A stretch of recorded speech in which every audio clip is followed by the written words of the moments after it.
Hi everyone, welcome back to part 56 of my TemTem playthrough. Last episode we finally reached the castle and we have actually explored all of the rooms. I of course haven't really picked up the seals that are actually required to open the final door, which actually leads to a tower where we'll be having our final boss battle against Professor Constantinos. I'm pretty excited for this, so we'll quickly get into the episode. Now today's episode is going to be a bit smaller. I definitely want to keep the boss battle in a separate episode, considering that I have definitely struggled a lot with that battle. But before that, let's focus on collecting all of the seals today. The different fragments that are in different rooms. I probably forgot to pick them up in the last episode. Either way, the first thing I'm doing is exploring this room, which we had yet to explore. I believe this is the only one that was left. This room is pretty unique. As you might have seen, there are a couple of different statues. Each of these statues do have a sticker or an item or a tamer. So I definitely have to just go ahead and see which one is which. We're just going to start in a particular order. First one was a pretty good item, and the second one is another item. Alright, you will also be able to find encounters in this room, but they're mostly Hazrats and probably Hocus. You have already caught these TemTems, so you do not have to worry about it. In my case, I just went ahead and set up a max scent. Here is the first tamer. Apparently they thought it is a pretty good idea to just get into one of these suits and stand there to see if anyone will come and encounter them. I mean, this is a pretty bad idea, but apparently it worked with us. After all, we are trying to pick up all of these items. If you do want to avoid all of these tamers, an easier way is to see if the sparkling is golden or silver. If it's golden, then it means that it is a tamer. In this case, he has a Inky, which I believe will go down with a fire type move. I'm hoping to take it down with a meteor swarm, but you never know. These TemTems are pretty high after all. As far as training up, I think I still have to level up a couple of my other TemTems. I mean, all of these are at level 91. I'm pretty sure that the boss battle will not be having much focus on the level of your TemTem, but on the way you'll be using your moves and the way you'll be kind of switching in and out between your TemTems. In this case, it seems that I'm having a bit of a trouble. This might be due to the high level in which the TemTems are, and probably also the fact that I'm not using the right TemTem.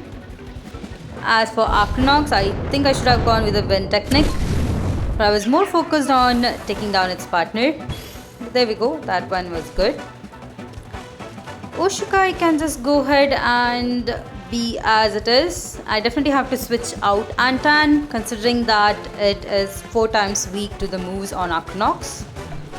I'm just going to try using Rockfall. Hopefully this does something. Right, not as much as I expected it to. I can definitely try Nagai's Fury. I think that one is much better. Yep, that did pretty good. And there we go. We have defeated the first tamer here. I'll go ahead and pick out the other items. This one is another item, but the one that is right next to it is a tamer. The main reason is that the sparkle is a bit different. I wouldn't say it's completely golden sparkle like how I mentioned before, but you'll be able to see other colors in the sparkling. That's how you know that it is a tamer. This one has Crunch and Nidosil. Decided to take down Nidosil first.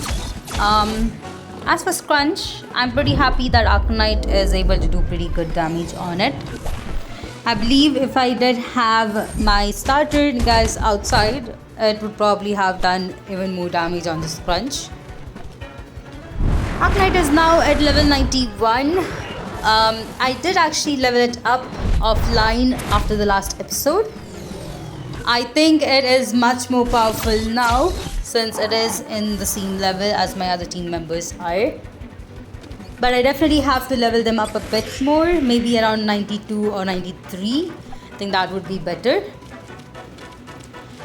As for mix, I definitely have to switch out one of my team members. In this case, I decided to go with Saku.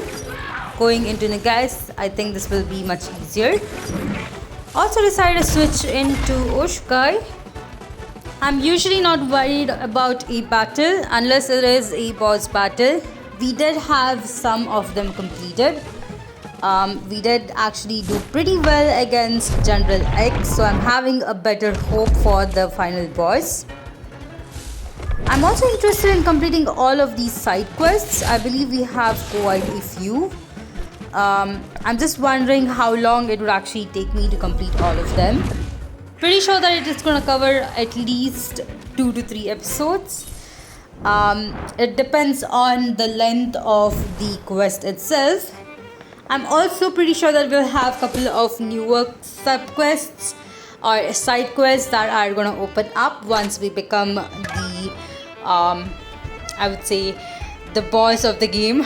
I mean, we don't really have any kind of title at this point. We're just going through all of the dojo battles and just trying to be a acting. I think that would be probably the end goal of this game.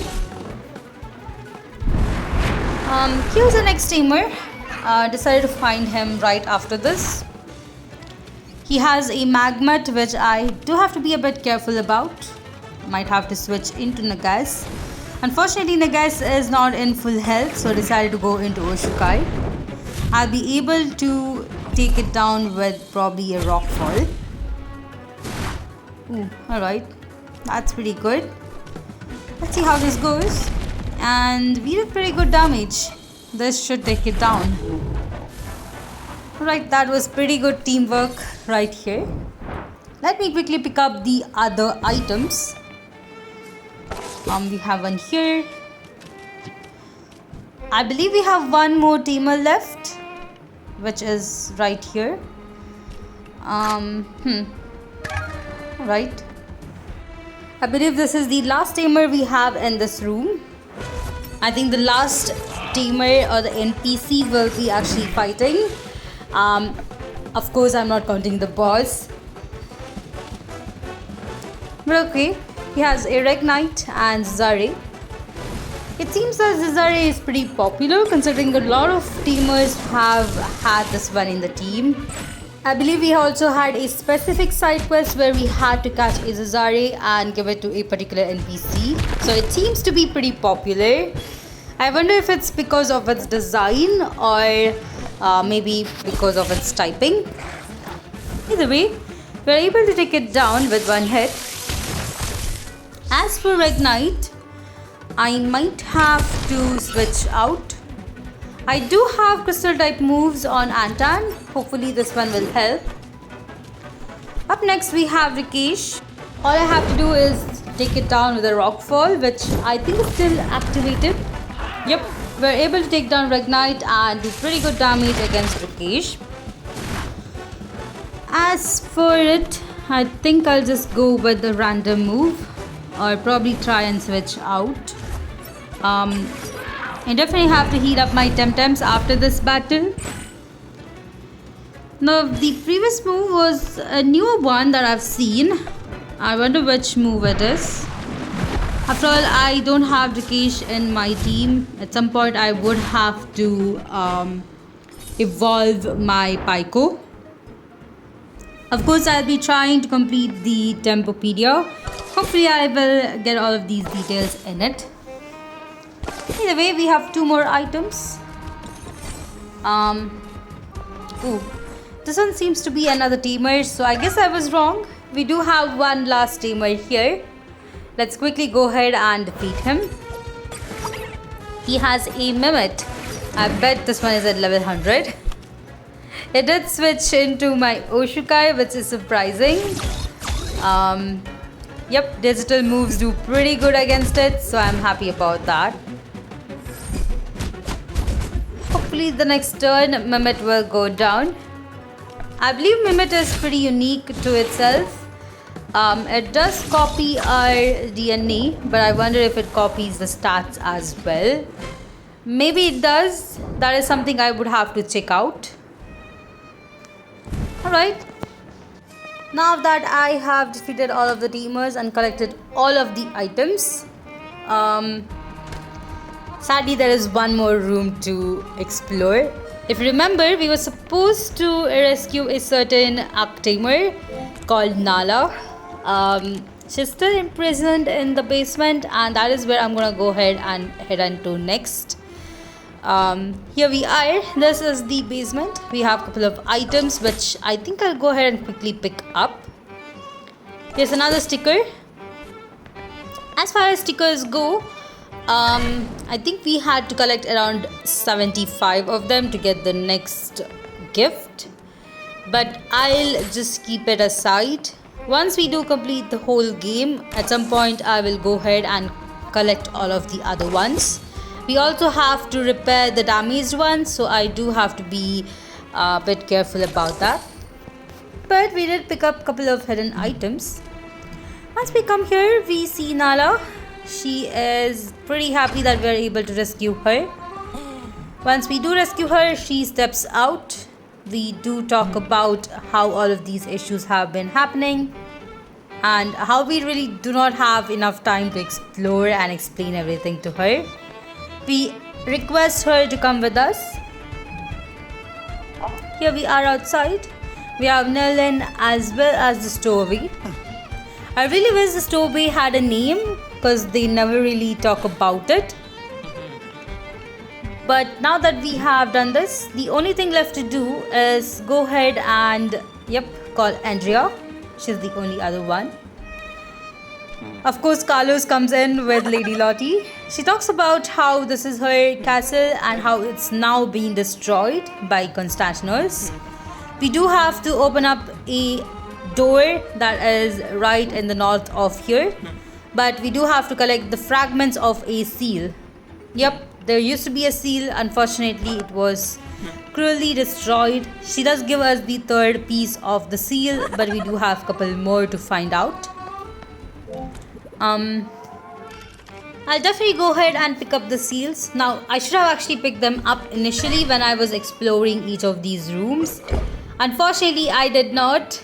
I guess you could say it was kind of my mistake, but let's quickly go back to all of these rooms. I'm gonna point out where it is. So here is the first seal. It's pretty tricky to interact with, but you have to be in a specific spot. There we go. That is the first seal. We do get some weird thoughts after we pick up each of these seals, and I think it's pretty funny. Either way, heading back outside, we have to go through the other two rooms. The one is right here, which I believe we just explored. Apparently at the end of this room we have the seal. Here it is. Alright. Another weird thought. As for the last one, we have to head across the main deck. Thankfully I did put up a scent to ignore all of these encounters. In this immaculate room right here, we will be able to find the last seal. There we go. That is all of them. But of course, I do have to go ahead and place them on the main machine, which is downstairs right next to the healing pod. Let's quickly climb up. But I definitely want to heal up my TemTems just to be sure that I'm ready. Once we do this, we have a shortcut scene for each of these seals. There we go. Once the seal is placed, the door is finally unlocked. That is the main door that heads out into the garden where we do have a tower. As for the battle itself, I'm gonna go ahead and pick it up in the next episode. It was pretty exciting and funny, so I think you'll all enjoy that battle. Either way, I hope you all enjoyed this episode. If you did, please put a like, And if you haven't yet, please consider subscribing to my channel as it really helps me a lot. If you'd like to support me more, check out the links down in my description for Patreon or Ko-fi. But of course, I'll see you all in the next one.